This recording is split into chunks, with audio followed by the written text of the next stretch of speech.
안녕하세요. 이번 영상은 파리 여행 중 다녀온 파리 근교 투어예요. 지베르니, 베르사유, 고흐 마을을 하루에 다녀오는 일정인데 가고 싶은 세 군데를 묶은 투어라 딱 좋아 보였어요. 어떤 투어인지 먼저 지베르니부터 함께 떠나볼까요? 1시간 30분을 달려 9시쯤 지베르니에 도착했어요. 여행에 신 투어 참가자들은 개인으로 온 사람들보다 30분 먼저 입장할 수 있었답니다. 지베르니는 모네의 집, 물의 정원, 꽃의 정원 3개로 이루어져 있는데 모네의 집에 먼저 가는 것을 추천해서 모네의 집부터 시작했어요. 모네의 집은 핑크색 벽과 초록색 창문의 색감이 참 예뻤어요. 약간의 대기 시간을 거쳐 집 안으로 들어가 보니 모네의 작품들이 있는 방이 나와요. 여기에는 사람이 많이 몰려 있으니 다음 방으로 빨리 이동하는 게 좋아요. 모네는 벽에 그림을 많이 걸어두었는데 일본 그림이 많았어요. 서양과 다른 화풍이 신기했던 것 같아요. 어떤 방은 꽃무늬 벽지이기도 했고 어떤 방은 파스텔톤이기도 했어요. 흰기 가득한 노란색의 방, 너무 특이하죠? 모네의 집에서 나오면 가이드님이 우리가 나오는 모습을 찍어주셨답니다. 이어서 모네의 대표작 수련 연작의 배경이 된 물의 정원으로 넘어갔어요. 고흐도 그렸다는 유명한 일본식 다리는 2개가 있는데 2개 다리 모두 사진 찍는 사람들이 많았어요. 물의 정원은 예쁜 사진들을 찍을 수 있는 스팟들이 많답니다. 다리의 사진을 먼저 찍고 정원을 둘러보시는 걸 추천드려요.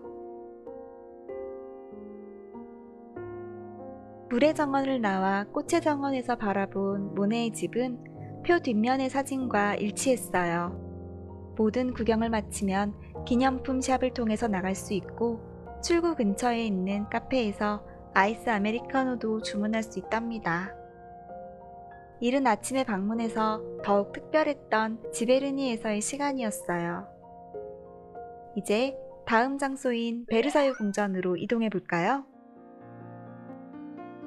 지베르니에서 1시간 반 정도 이동해서 베르사유에 도착했어요. 베르사유 궁전은 루이 14세가 파리 근교에 지은 프랑스를 대표하는 바로크 양식의 궁전이에요. 황금빛 화려한 대문이 먼저 시선을 사로잡는데요. 웅장한 규모와 섬세한 장식들이 루이 14세의 절대 권력을 상징하고 있어요. 여행의 신에서 베르사유 궁전 투어에 필요한 오디오 가이드와 이동 동선들을 알려준답니다. 참고하시면 좋아요. 베르사유의 하이라이트는 단연 거울의 방인데요. 궁전에 사람이 많아 거울의 방까지 빠르게 이동했어요. 화려한 방들을 지나면 사람들이 모두 폰을 들고 사진 찍는 방이 나와요.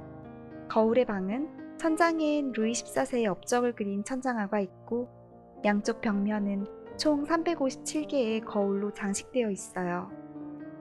거울이 햇빛을 반사하면서 만드는 황금빛 풍경이 정말 압도적이에요.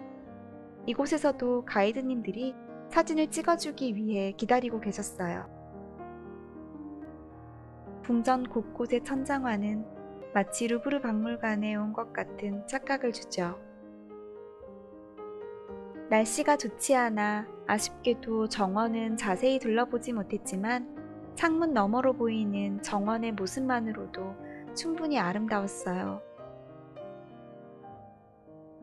베르사유 정원은 산책을 하기 위해 만들어진 곳이 아니라 궁전 안에서 보기 위해 만들어진 것이라고 해요. 왕과 왕비의 침실도 볼 수 있는데요. 마리 앙뚜아네트의 방에는 화려한 샹들리에와 우아한 가구들이 그대로 보존되어 있어요. 이렇게 시간 가는 줄 모르게 베르사유 투어를 마치고 근처 프랑스 식당에서 점심 식사를 했어요. 크레페와 갈레트로 허기를 달랬는데 현지의 맛을 느낄 수 있어 좋았습니다. 점심 식사 후 스페인 정원 앞까지 산책으로 마무리했어요. 프랑스의 절대 왕정을 상징하는 베르사유 궁전. 점심시간대에 방문해서 여유롭게 관람할 수 있어서 좋았어요.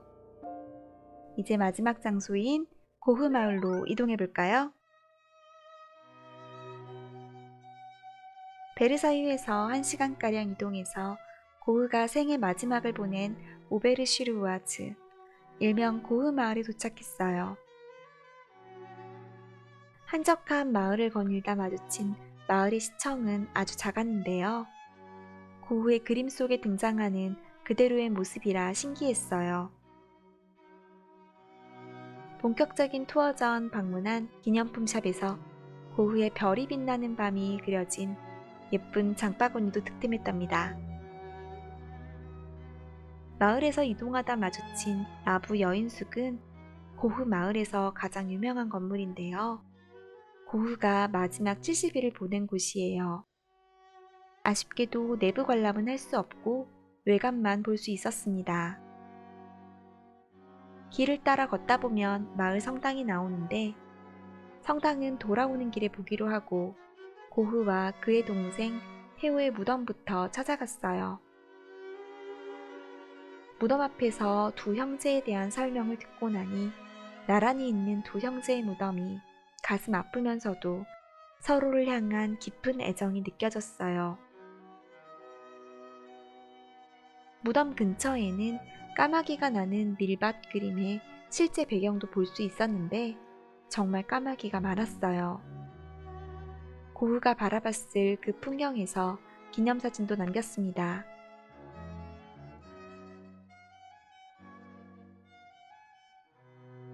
내려오는 길에 다시 들른 마을의 성당은 고흐의 작품 속 그대로의 모습이었어요. 고흐 마을에 방문 후 날씨도 맑아져 사진 찍기도 좋았답니다.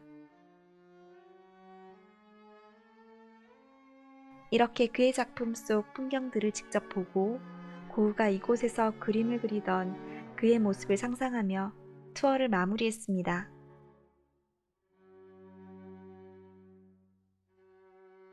모네의 정원이 있는 지베르니, 화려한 베르사유 궁전, 그리고 고흐의 흔적이 남아있는 오베르시르와즈까지.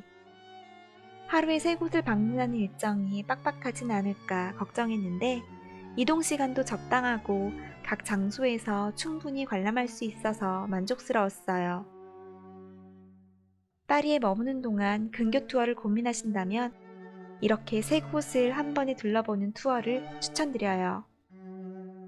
그럼 구독과 좋아요 잊지 마시고 다음 영상에서 또 만나요.